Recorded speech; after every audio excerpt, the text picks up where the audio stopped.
Welcome back to my channel. I got Linda Tina with me, and she also has a YouTube channel, so definitely I'm gonna put her link down in the bio. But today we're going to be talking about something that's close to both of our hearts. Yeah. Our multi-ethnic families, multi-ethnic children.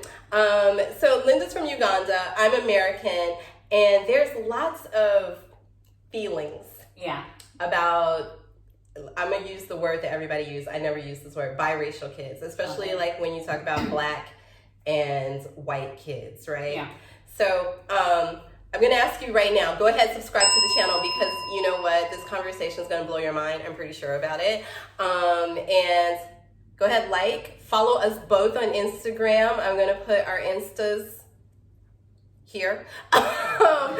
So we'll just be chatting, and you guys you're gonna enjoy this conversation, so just don't worry about it.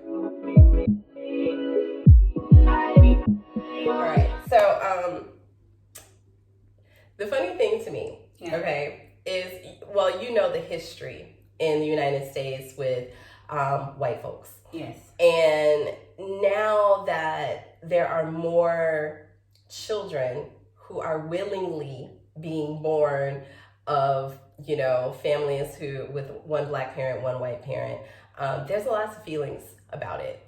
And we can talk a little bit about it, but I was really curious of what the perspective is in Africa when they see biracial children, multi-ethnic children. I have my thoughts about it, you know what I mean? But I'm just like, you know, I get some heat from Black Americans regarding my children being of mixed ethnicity. So I'm curious, like, when you take your kids home to Uganda, or you're in Africa, and like what happens, what goes on, like how's the sentiment? But is this just about the children or the actual mixed family? Just the mixed family. Yeah, like the mixed family. I mean, I feel like once you have kids, though, it's different. Yeah. Because one of the things, it's like one thing if you're just, you know, dating or married and you're not making babies, right? Yeah. Once you start having children, people start looking at your situation differently, especially in the US, because like how they want to define those kids becomes a thing, you know? And what I'm noticing in the US is like people who consider themselves only black, right? It's like a judgment, you know, and some of it's based in colorism, some of it's based in the idea of what black is. Yeah. And, you know, I have lots of opinions about that, but which is a whole other conversation. Yeah, like it's a whole other conversation. So I don't even want to get into that. But I just want, you know, to kind of talk about like that cultural difference, like when you're in Africa, like how people perceive you, your family, and your children. Okay. So, well, in Africa, I'll be specific, I'm from Uganda, which is East Africa, but we more or less have the same thoughts on things. First of all, growing up, mixed children were looked at as better, like privileged, like prettier, with better hair, and you know that whole thing. The same, So actually, having a mixed child was sort of having, you know, a better child in a way, and it's still there. It's unfortunately still there. When I take my children to Uganda, they'll ask, oh, so what are they gonna have to eat? I'm like, they're gonna eat what everyone else is eating. Oh, do they need like anything specific? I'm like, no, they'll just have what everyone is having, because they treat them like they're privileged in a way, which should make me feel like, oh, my kids are privileged, but it makes me feel a certain type of way, because then they're treated as different because they have different skin color. And that brings me to the next point, where there's a lot of colorism in Africa. I'm sure if you've read and seen it on media. Yeah, there's colorism everywhere. Like in Africa, I don't know how it is in America, but it's such a big deal. Yeah. And so the lighter kids, the mixed kids, obviously are lighter, so they're gonna be treated better by some people because they are lighter, which is really stupid. But what about mixed kids who are brown? Who have darker skin? Yeah. in fact, there's this thing that they say sometimes, oh, but you don't really look mixed. Or are you really biracial? If they fall on the darker side. Right, because for them, back home, biracial means lighter skin, longer hair, that kind of, soft hair or whatever, which my son, for example, doesn't have. My son has like really Afro kinky hair, kinkier than mine probably. So yeah, there's that as well. Right. I think that's very similar in the US. Like colorism has been around for a really long time. And right now, in my opinion, I think that Black Americans carry colorism over more than white people do. Yeah. So I think like they assume that white people favor Do they? They do. They assume that. No, I mean, do white people? I don't think so. Do you feel like the lighter skinned Black people get preferential treatment? They get preferential treatment in general, because what I think happens is anything that, first, white people will, if they see a person who is maybe ethnically undefined, they're exotic, right? Yeah. Or white passing. In Africa as well. Right? Yeah. Okay. So, or someone who's white passing. Okay. I think those people get privilege versus someone like who, I think our children who look racially ambiguous, but they still got some Black in them. You know what I mean? Like, there's that drop of Black. Exactly. There's some Black in our kids. You know what I mean? Yeah. So I don't, even though they're lighter skinned, I don't see those children or those kinds of people getting the same privilege that those like racially ambiguous or white passing people do. Okay. Like I think that they have to be in that realm of whiteness to really get that privilege from white people. Yeah. I think like just being light skinned doesn't do it. Okay. I think that Black people think that though. I think that, I've had people tell me when they see my kids on the channel that my kids aren't Black. Exactly. And I'm like, well, what the hell are they? And these are Americans mostly. Yes, mostly Americans. Okay. Mostly Americans. And when you say what are they? They're not Black. That's the response. Whatever they are, they're not Black. And so, so I get a lot of people saying that to me. I get a lot of people telling me that I hate myself because I'm with someone who is not Black, right?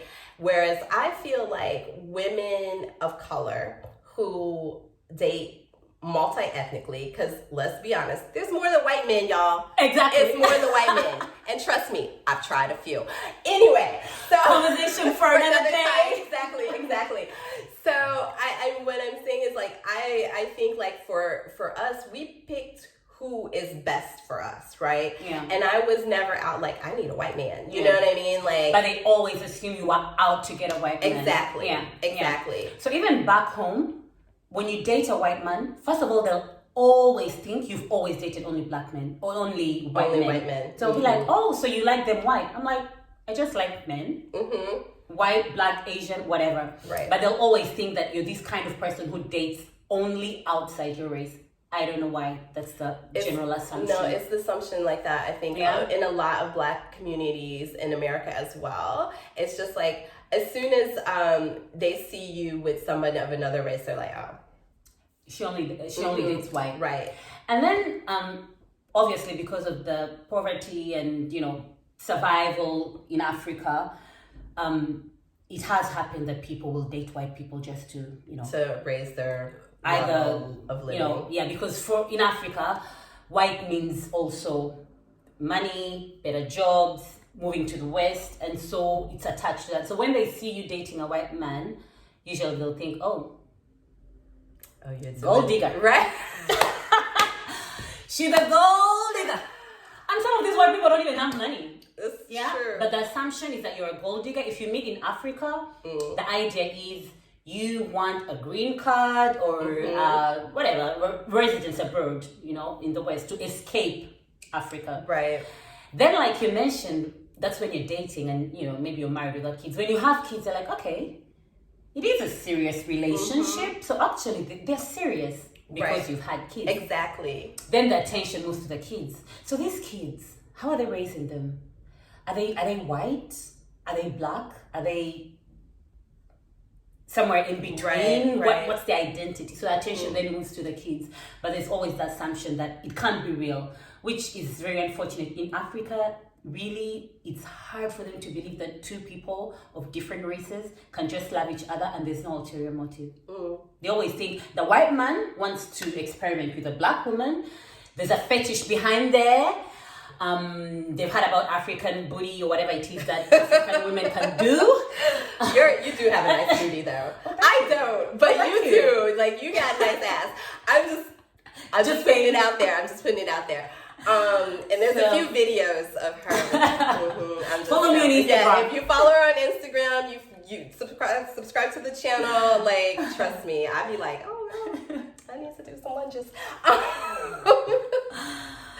But yeah, so they always think you're out for something. He's out for something with a black woman, and I think it's kind of the same also. No, it is. It is. Like how serious do they think a relationship can be between a black person and a...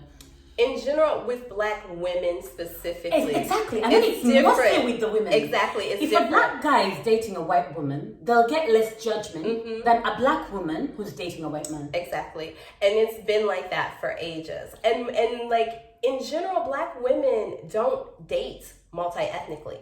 You know, in general, like the percentage of black women who really date outside of black men is very small.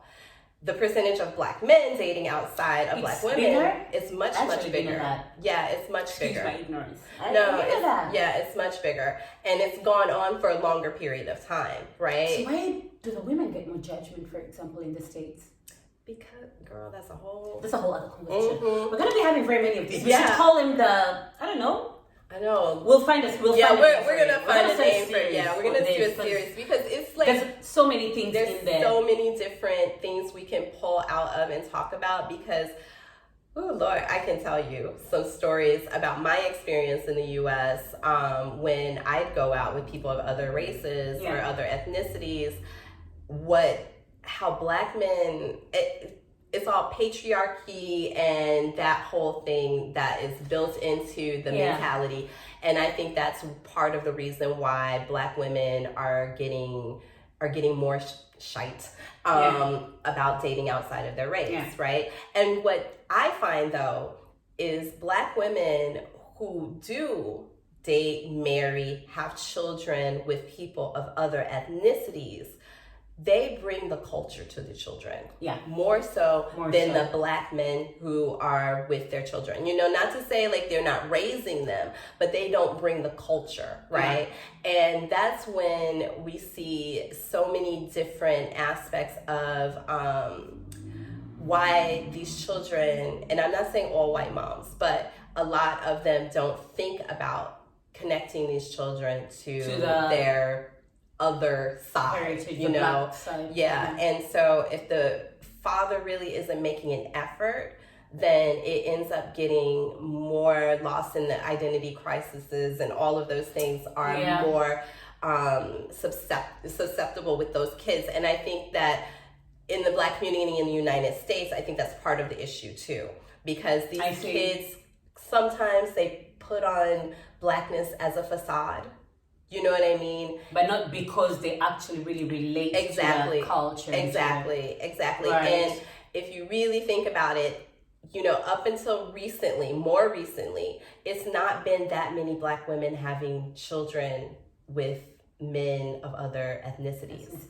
It's been kind of the other way around. And I think, we've had many conversations about, you know, the culture and bringing our kids to the culture. And I think that the women who I do know who have children of multi-ethnic backgrounds, that they're really focused on that. They're more pro-black. Than, even in Africa, it's the same thing. Actually, we will have this conversation maybe on your channel or even on my channel about how we're raising then our kids, our mixed race kids. And even in Africa, many people will tell you, oh, so your kids are mixed, but you need to pull them over to to the black side, make them understand the culture. And for us, it's much stronger than I think the white side. Like for us, we put more emphasis, like you mentioned, on making them understand the culture, making them understand their African roots, and it's something that is very strong and very serious for us. Yeah. Both for the men and the women. Right. Okay. Yeah. The men do as well, and I think even the men. And I think in Africa the culture is stronger, right? So in the United States, the American culture is so really mixed and diverse, and so it's hard for me sometimes because maybe having removed myself, when I look back at black culture, white culture, it's an integrated thing, because black people wouldn't have created the shit that they created if they hadn't had to deal with the shitty shit of white people, right? Yeah. And, you know, white people, whatever. It's just like that culture's still integrated. And there's this idea of separation because of racism and everything that happens in the United States that they still haven't really been able to I mean, it's they haven't really figured it out. I don't know what else to say like about it, but it's just like, I'm sure people are gonna be like, you're stupid, but I think that we're keeping it real. Yeah, no, it's not addressed, and black people all of us define ourselves through white supremacy. Why are we black? Because white people told us we were. Yeah. You know? We're out there chilling, being black, and no one cares. Exactly. So now we've tried to define these things within the terms that white people have given us, and we still don't know how to do it because we're not defining it for ourselves. So it's really starts to translate into, you know, multi-ethnic children, because if I'm telling my kids they're black, and then black folks are be like, no, you're not. You know what I mean? Exactly. Then it brings also the identity issues that we've talked about as well, where they don't know what to relate to exactly. And what to believe, let's say, because the society is telling them this. Mama at home is telling them that. Then everyone else at school or whatever is treating them in a certain type of way. So they're thinking, okay, so what am I? Exactly. And do you feel like it's different here in Europe now that you live in Europe as an American? How do you think the reception is, on the other hand, with the black and white families? And I think it's still relatively new, especially here in Italy. Yeah. Right? I think that in Italy, what is Italian is so predefined that they don't know how to do anything else. Anything else outside that. You know that. What I mean? And so it's like, okay, but why and how and where'd you meet? And when they find out I'm American, then they're even more confused, you know? So it's one of those things where I don't think that a lot of them are ready per se. They're not ready. Yeah. And they're still very ignorant about very many facts. Exactly. I would say when I lived in France, it was different. You know? Yeah? I think it was more, commonplace. But it's because in France there's more people of color. Exactly. So it's different. Exactly. Here in Italy, even in the UK, it's different. Exactly. It's very, very different. But here in Italy, it's still a novelty. You know what I mean? To see a black woman with a white man, or a black woman with any other ethnicity of man that's not black, right? So it's still a novelty, and they're like want to interview you and ask you questions, and even the kids, they're fascinated about our children. Yes, our children spend a lot of time together at the playground. And you'll see that people are like looking at them, and then what we always find very funny is they think that our kids are related. Yes, exactly. Especially when if you're not there and they're with a babysitter, they'll be like pointing to Liam. They're like, your son, I'm like, there can be many other mixed kids that I don't even have anything to do with. Well, we're friends, of course, But they'll just imagine that, all these mixed kids kind of just know each other, because for them it's Or that we're just one little them community. all. No, like, no, that you birthed them all. Like, it's seriously, like, I was at the park and, like, this man came was like, well, how many kids do you have? Oh, because he saw my kids. Yeah, he saw your kids and my kids. And I think there was another little biracial kid that was there who was, like, similar skin tone with curly little hair. And I was like, 2 are mine. Just the 2. I didn't birth all the yellow babies on the park. You know, like, I just didn't. You know, I'm the only person you decided could have. Yeah, because it's all very new to them. It's actually interesting sometimes to see how fascinated they are about their hair and, you know, the way they also describe their skin color. You know, little chocolato or cafe little con latte. Yeah. Those are silly little words that are pretty interesting. Yeah, and I always be like, no, I'm not having. Don't be calling my child cafe con latte. No, I'm the cafe. I'm the cafe. I'm the cafe. First of all, like let's just stop. In Africa, they also have names for mixed children, which in the past used to be offensive. Actually, when I came to Europe, I used to call biracial people Halfcast. Okay. I know. Now, but we grew up calling them Halfcast. I know. But when you think about the word Halfcast and its meaning and where it came from, it's actually really. I mean, it's just like mulatto, yeah. But we grew up calling them Halfcast, and that already shows you what they thought about people of mixed race then, because actually for us it was more like in the States, it was more like an African person sleeping with the oppressor, the white person. Maybe she was a maid.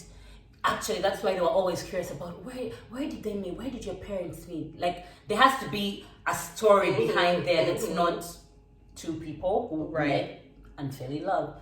There's always, also, how did you meet? So it's like, well, I was on the black market for sale, and he was looking for a black wife, and he just picked me. Yeah, no, really. So, yeah. In the States, do people get curious about how you meet when you with a?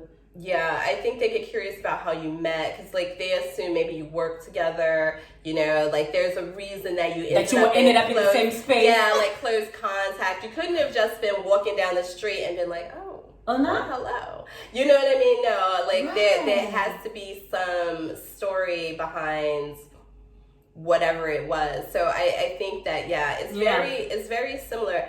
And the colorism is a big thing, you know, because one of the things, especially with black folks in America, is, you know, slavery put this idea in our heads like, okay, well, if you wanted to have these little light-skinned babies, it's because you're trying to get closer to white privilege for yourself. You're trying to get, that's why you're with this white guy. Just to move to try and move to the other side to get away from black shit. And I'm like, oh my God, that prejudgment. Yeah, and it's so funny because I'm like, I'm still black though. But you know what's funny? It's them creating that. For example, in Uganda, the fact that they're treating the mixed children as privileged, you know, you're already trying to show that being more on the whiter side gives you a higher status. And they do that black people are doing that within themselves. For example, in Africa, we are like, everyone is black, you know, we don't even have this, okay, I'm living in a white community. No,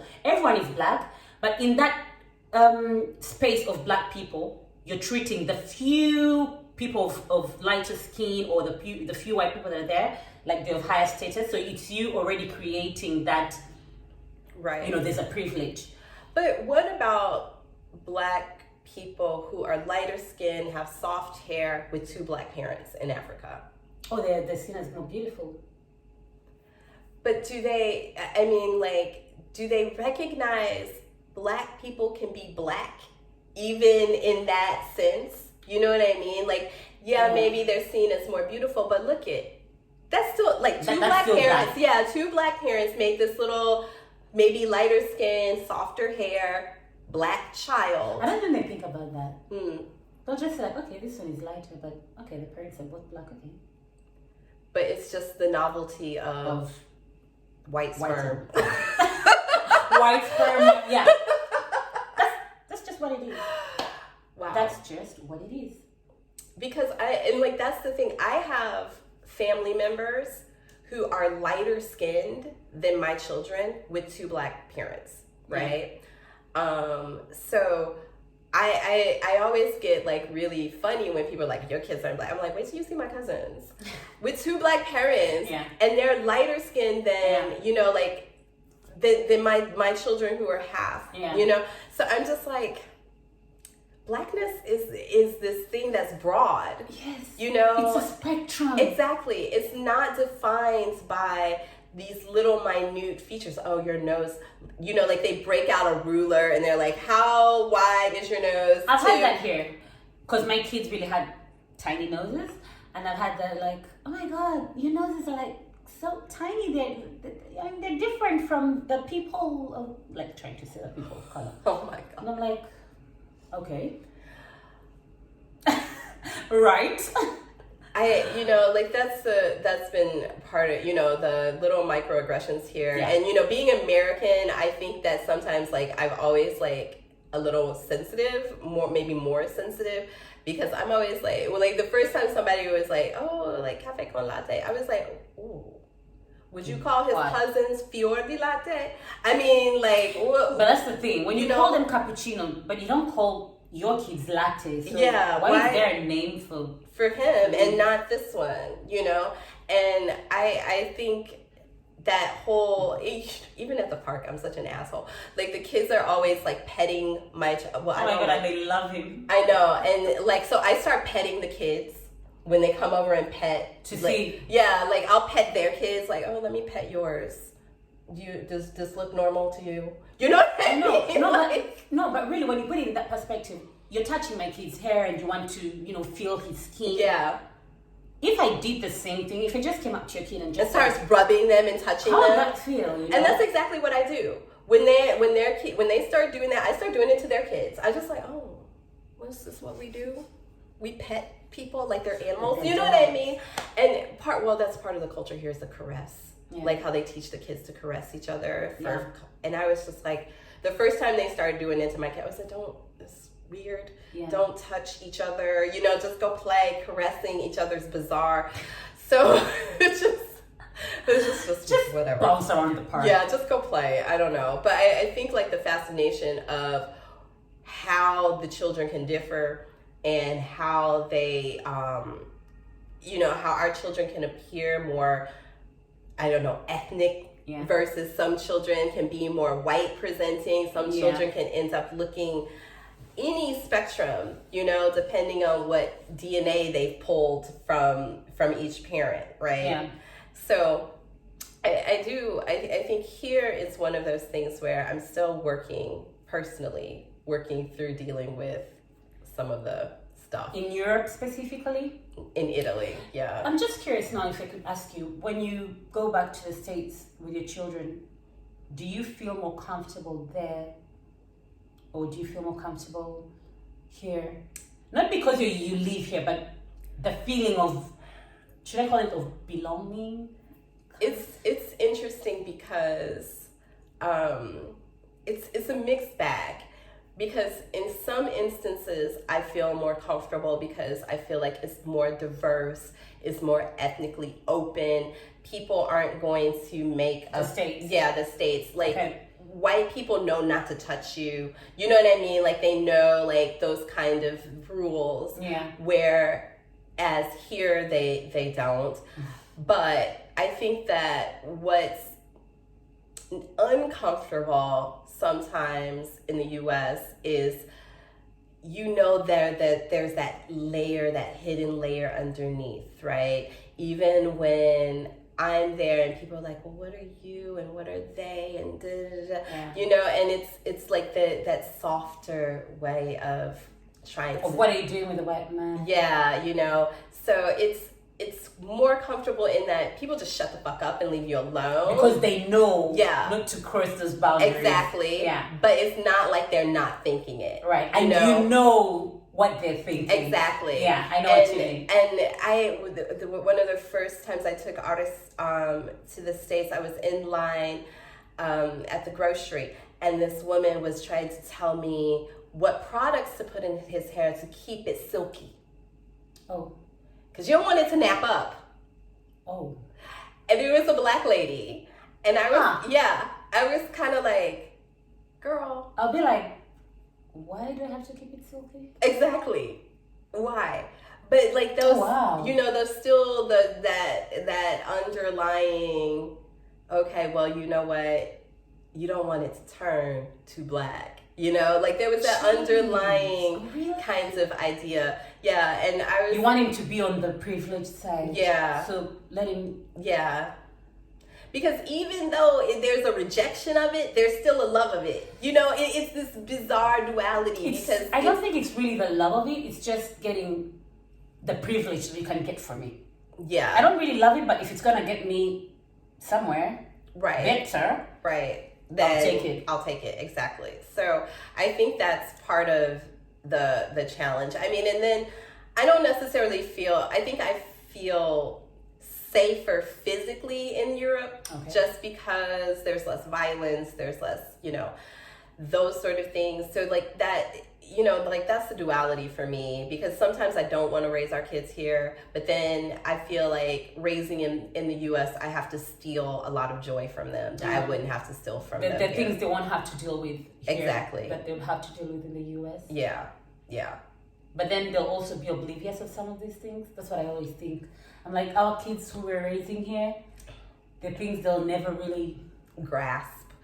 But I mean, and I think that because I will take them there every year and like they'll know, but I don't want it, because I have an older son. And when I think about the things I had to teach him to deal with, to not let him do because it was a danger to him, just because he was a brown boy in brown skin. I mean, I still worry about him. Yeah. He's driving a car. He's black driving a car, and I still worry about that. Him out in the world. So I think like, and it's funny because I showed some pictures of him to some people, and they were like, "Oh, is he white too?" And I'm like, "Well, first of all, I don't have any white kids. You know what I mean?" There's no winning, right? No, there is no winning. But even still, I'm just like how people decide to define you. Yeah, you're deciding for me what my children are. Exactly. Like, really? Exactly. So, and society is going to teach them you ain't white. Because he's light-skinned. To me, he's maybe a little lighter than I am. Okay. But, he's not as light as the other boys. But I'm just like, I don't know. You know what I mean? It's just like... And you see, it gets exhausting having to explain yourself. And that's why for me, I don't feel like I need to explain anything to anyone. Don't. Yeah, you don't. You think they're black? Good. You think they're white? You think they're whatever else you think they are? Fine. Right. Fine. I'm not going to try to explain to the whole world what I think, because we've had this conversation, which I think we'll have more of these conversations. Yeah. I personally don't want my kids to feel like they are white or black. I want them to know they are mixed, and I want them to be able to introduce themselves that way. Then obviously when they grow up, they'll have a mind of their own, and they'll know where they identify more, where they lean more, where they feel more comfortable, whatever. But I want them to know that my mom is from Africa and my dad is Italian, and I'm just a mixed child. Yeah. I'm a mix of both. See, I feel like I need to prepare them for society, in the fact that society is going to look at my children and say, I don't know what it is you might be, but you ain't white. So I'm going to I know, the thing is, society is going to think very many things about very many of who we are. And I know race is a way bigger thing than who thinks I'm big or small or tall or short. But that's just how I think. And I think for me, and maybe it's because I'm American, being black can be dangerous. So you need to prepare for the danger that comes. Exactly. You need to prepare for the association of blackness with danger and understand how that is a danger to you and protect yourself. So like that's what I feel like, and I need to prepare them for, because I don't want them to be in the world and be like, but why? You know what I mean? Like, oh, why is this happening? Or, I need them to know. They need to know. I mean, it's like that thing where I'm just like, yeah, daddy white, but you know what? White folks are dangerous. It's just like, you don't want to be around too many white folks. They dangerous. They dangerous. So, But like, that is why. yeah, I know. Don't worry about daddy. I'm talking about the other I'm not ones. about the white Grandma, I don't mean grandpa, grandma. fine. Yeah. Fine. I don't mean uncle and auntie, but Yeah. I mean like the other white ones. people. No, but I mean, you know what I'm I know what you saying. mean. It's just like trying to find that balance of being and that can like, be hard. yeah, it And is. that can be hard It is. it can be hard even for us who are in these interracial marriages, Mhm. even having some conversations Yeah. in the home. I've had conversations with my husband where I'm like, okay, you know what? You're not gonna get that because you are a white man. Period. Not because you don't want to get it, but it's because your brain is tuned in a certain way that there are things you won't see in the same light as I do, and that's just how it is. I'm actually surprised that mine is starting to see those things more. Sometimes he'll like start yelling about some Blackness before I do. Oh yeah? And, yeah, And that's great because yeah. it means he's aware. Yeah, because girl, I come home I know. I'd be like, yo cousins. You know what I'm to say? I'd just be like, seriously, I can't even, like, I go on rants in the house about, what And happened. he gets it. And he gets it. And I think one of our first conversations, and I came here kind of like, we didn't know each other. If you guys haven't seen my arrival story, I'll put the link. You go and watch that. Yeah, There's some seriously. juice in there. So we didn't know each other that well. We had only really spent 3 days in person together when I came back. And one of our first conversations, I was like, I don't know, he said something about Christopher Columbus. And I was like, the rapist? Okay. And then he was like, he's Italian. Yeah. He's like, Christopher Columbus, the hero. And I was like, come here. Let's sit down. Like, come here, darling. Let's have a conversation, because that is not the narrative that's going to be in this house, So I think from the beginning he was like, okay, I got one of those, Yeah. So it's not going to ever be a confusion. Like my It's kids also learning and unlearning for both exactly, sides. and realizing that you've been taught in that white supremacy. They won. So, they wrote the history that everyone's learned, and then there's the truth, right? Yeah. So I think that has made a huge difference. And I was like, just so you know, the kids will be doing the book report on Christopher Columbus, the rapist, not the hero. Not the hero. That's just going to be That's the way just how it it is. That's the way it is going to roll, and I will be ready for the teachers if they need me to be. So You better be ready, because when Italians come out with their version of history, which I respect, they come out strong. I already know. Yeah. I'm already exhausted from the future. I think this has been a good little chat. I think that we have very many things we could talk about within the same topic. Yeah. But we should bring we'll back have to break out, because we could be here for days. all day. Days. And we have these conversations all the time. Like every time we see each other, we're having conversations about culture, and we keep learning things from each other. Yeah. We've had conversations where you've told me things and I'm like, okay, I didn't actually look at it and like vice that. versa, yeah. And then obviously coming from Africa and America, different worlds in many ways, and so we keep learning from each other. I'm actually really glad this girl is here. I like her. So it's nice to learn and unlearn things with you. Yes, and see things from a different perspective, because being, I think, who I am and growing up the way I did and being Black in America and then coming here and some experience with Africans, but not a lot. I even want to talk to you about cultural appropriation, like Black Americans. Yeah.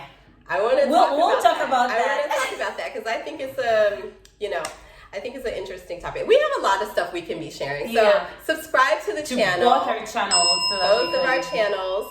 I'm going to put her link in the bio as well, so that you can go. She has lots of videos. We're actually going to be shooting a video right after this one, talking about being Black in Italy as an American and as an African. And that's going to be on her channel. So just subscribe to both our channels, and then you get all of our juicy tidbits and all of our inspiration, because sometimes we're inspirational. And sometimes we're funny. Sometimes we're lots of things. So go ahead. Just go ahead and do that. subscribe. And follow us on Instagram. put our Instas here. So, and then, yeah, thanks so much love for this watching. conversation. I did too. Yeah. I think it was great. So, all right, ciao, ciao for now. See you next time.